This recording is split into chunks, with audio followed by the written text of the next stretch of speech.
Covid-19, 7 décès et 52 nouveaux cas. Madagascar a déploré 7 décès liés au coronavirus hier, portant à 857 le nombre de patients qui ont succombé au virus depuis le mois de mars 2020. Le rapport quotidien du ministère de la Santé publique fait également état de 52 nouveaux cas de contamination sur 413 tests effectués. 69 nouvelles guérisons ont été relevées au cours des dernières 24 heures. Selon toujours les dernières statistiques du ministère de la Santé publique, 124 cas graves sont en cours de traitement. Ambassadeur des États-Unis, départ définitif. Le ministre de la Défense nationale a reçu l'ambassadeur américain à Madagascar, son Excellence Monsieur Michael Peter Pelletier, dont la mission à Madagascar arrive à échéance. L'ambassadeur a remercié le ministre sur les avancées de la coopération entre les deux pays et souhaite la continuité de la coopération en termes de défense. L'attaché de défense américain, le colonel David Pesato, a accompagné l'ambassadeur lors de cette visite. L'ambassadeur des États-Unis prendra sa retraite du milieu diplomatique le 19 juin prochain. Travailler pour les affaires étrangères a été pour moi une expérience exceptionnelle et c'est un honneur de terminer ma carrière à Madagascar et Comores, a-t-il souligné. Lutte contre la corruption. Madagascar réitère son engagement. Lors de la 32e session spéciale de l'Assemblée générale sur la prévention de la corruption et le renforcement de la coopération internationale, Lazan Dianisi, la directeur générale du Bianco, a réitéré la volonté de Madagascar à renforcer la lutte contre la corruption, compte tenu des nouveaux contextes nationaux et mondiaux et de l'ampleur du phénomène. Mes choix de remercier Monsieur le Président de l'Assemblée générale pour avoir convoqué cette session spéciale sur la corruption. 18 ans après Mérida, l'heure d'un bilan collectif a sonné. La corruption est-elle effectivement domptée? Les résultats provisoires des 2 cycles d'examen de la mise en œuvre de la Convention confirment plutôt l'ampleur de la crise générée par le phénomène. Au moment critique où la lutte anticorruption mondiale s'essouffle, les États partis à la Convention viennent d'esquisser, au profit de cette auguste Assemblée, une voie alternative, sous la forme d'une feuille de route dédiée à susciter le sursaut collectif.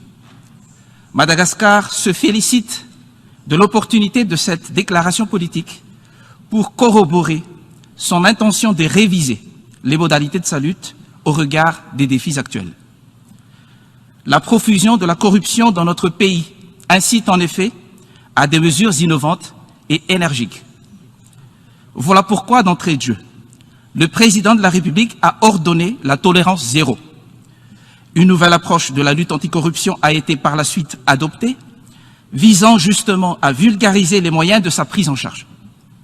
Le mode opératoire faire-faire insuffle une appropriation plus active à la lutte dans ses 3 composantes, à savoir l'éducation, la prévention et la répression. En matière d'éducation, des efforts soutenus sont déployés pour inculquer le refus de la corruption dès le plus jeune âge, dans les programmes scolaires et à travers le réseautage des jeunes étudiants épris d'intégrité. La sensibilisation du grand public pour susciter plus d'adhésion associe les leaders d'opinion, les médias et la société civile. Une forte mobilisation de l'opinion autour des questions éthiques est constatée. Et les stigmatisations publiques des pratiques corruptives attestent la généralisation du rejet de ces dernières. La politique interne de lutte contre la corruption impose d'infuser les dispositions anticorruption dans tous les milieux, qu'ils soient publics ou privés. En effet, le mode opératoire faire-faire permet d'associer les principaux acteurs afin d'endiguer les opportunités de corruption en interne. Pour ce faire, la cartographie des risques est incontournable. L'administration publique est privilégiée comme terrain d'application prioritaire de ce mécanisme. Tel est le cas du recrutement des hauts fonctionnaires, porte d'accès au pouvoir d'État et aux ressources publiques. Des démarches analogues sont actuellement diligentées dans le secteur privé. Elles consistent à prendre en charge les risques de corruption qui guettent en permanence l'interaction entre ces deux secteurs d'activité dans le processus de développement. Dans l'optique d'enraciner la probité et la redevabilité, les formalités administratives sont progressivement dématérialisées. À cet égard, la priorité est donnée aux activités de prestation de services sensibles à la vénalité. Un processus de gouvernance plus transparente et plus diligente est par ailleurs à l'œuvre via l'opérationnalisation d'un nouveau dispositif d'information et d'assistance des usagers. La qualité des données fournies par ce mécanisme interactif ainsi que son accessibilité pour le grand public sont très attendues. Les technologies numériques gagnent aussi du terrain dans l'application de la loi. La plateforme de dénonciation et de signalement en ligne est opérationnelle pour recevoir les doléances sous l'anonymat. Dans cette même lignée, la digitalisation des déclarations de patrimoine est envisagée en vue de leur exploitation systématique. Faisant suite aux recommandations émises en 2016, lors de son premier cycle d'examen, Madagascar a rénové son arsenal juridique dans le sens d'une plus grande fermeté.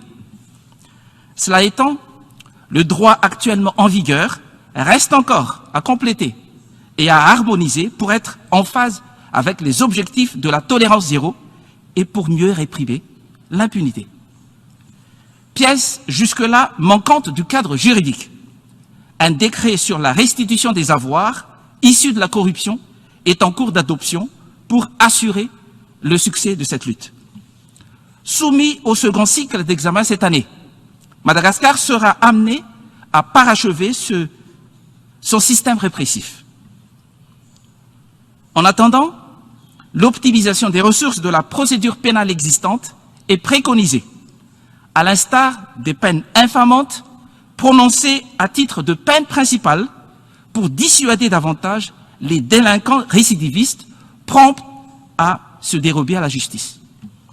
Excellences, Mesdames et Messieurs, à l'orée d'une nouvelle ère, la conjonction inattendue d'une double crise, le Covid-19 et la corruption, met en jeu la postérité de l'action anticorruption mondiale.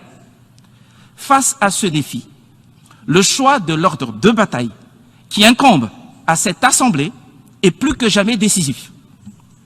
Conscient de l'impasse d'une action dispersée, Madagascar mesure bien l'importance de la déclaration politique approuvée par cette Assemblée. Compte tenu de sa portée, les dirigeants des États membres sont exhortés à œuvrer pour son effectivité. C'est dans cette optique que l'État malgache renouvelle ici solennellement son engagement ferme à y souscrire. De concert avec ses partenaires, Madagascar est disposé pour sa part à se donner le moyen requis par la relance collective de ce combat salutaire. Merci de votre aimable attention.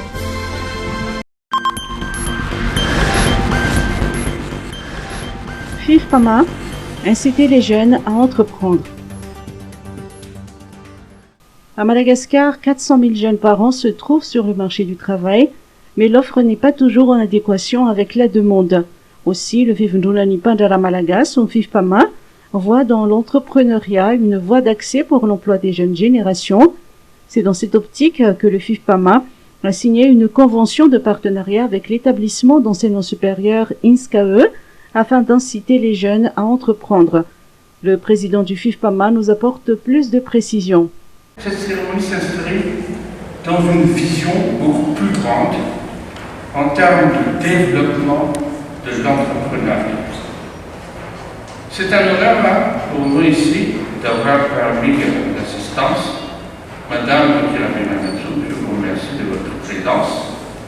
qui est donc l'ancien président du conseil d'administration de l'université, et qui avait eu cette belle initiative de mettre en place le salon de la recherche et de l'emploi avec l'université. Et ça s'inscrit toujours dans cette logique de mettre en relation le monde économique et le monde de la formation pour un objectif bien précis, c'est le renforcement de l'employabilité des jeunes. C'est la mise en contribution des résultats de recherche pour le développement du pays. Et c'est pour ça que la cérémonie à laquelle nous assistons actuellement s'inscrit également dans cette logique de développement de l'entrepreneuriat. Et je pense que ce n'est pas la première ni la dernière, parce qu'il y a déjà d'autres établissements qui sollicitent le FIFPAMA, des établissements qui souhaitent également développer l'entrepreneuriat des jeunes pendant leur cursus académique. Et comme le FIFPAMA se veut être un vivier d'entrepreneurs qui contribuent réellement au développement de l'économie, il est tout à fait normal, selon le point de vue du conseil d'administration, si le FIFPAMA va nouer des relations de partenariat avec les établissements qui s'inscrivent dans cette logique de développement de l'entrepreneuriat. Cette collaboration permettrait de cadrer les formations en tenant compte des besoins réels du marché, ce qui contribuera à relancer l'économie nationale. Orange Pro League, calendrier de la phase retour des playoffs. Suite à la levée des restrictions liées à la crise sanitaire, l'association CFEM vient de publier le calendrier de la phase retour des playoffs de l'Orange Pro League. Puisque le confinement de fin de semaine est désormais levé en Tananarive, les matchs peuvent de nouveau se jouer en week-end. La première journée de la phase retour se tiendra le samedi 19, toujours sur la pelouse du Bypass. Avec 6 points, la SADEMA mène actuellement au classement général avant le début de cette phase retour. Suivent Jessaya et Kosfa, et FEV FC ferme la marche.